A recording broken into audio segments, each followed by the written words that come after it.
družba. Mi se zavedamo, da je 81 poslancev reklo, da mi hočemo vojno, da moramo dati denar Ukrajini. 6 milijard, to je dosti denarja, veste.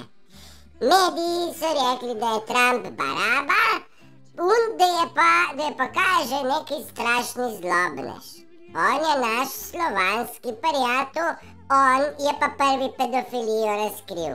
Zares pa medijem je rekel, da lažejo. No, in zdaj tu imamo, ona dva sta pa prijatelja, sta frenda. Poslušaj zdaj, novo sceno imamo iz parlamenta. Zdaj je iz evropska direktiva, nekdo dirigira. Veš, kaj so rekli evropska direktiva? Da je treba strožje kaznovati javne uslužbence, ki so sodelovali pri trgovanju z ljudmi in otroci. In zdaj dajo to novelo zakona v parlament in 52 naših pajacov se s tem strinja, da je treba jih kaznovati.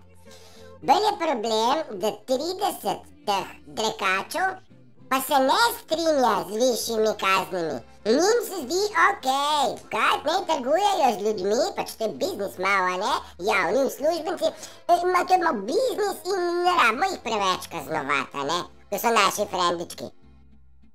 Opa, poslušajte to, zdaj mene zanima, a tu so javno glasovali ali so tajno glasovali.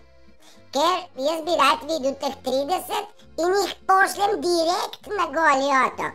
Kako lahko nekdo reče, da je trgovanje z ljudmi v redu in ne rabi biti preveč kaznovano? No, ta je direkt za učuzo. Jasno? Mamo!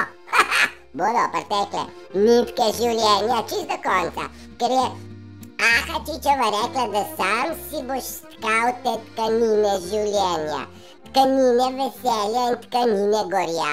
Evo ti, kako kvačkajo, banda pokvarjena.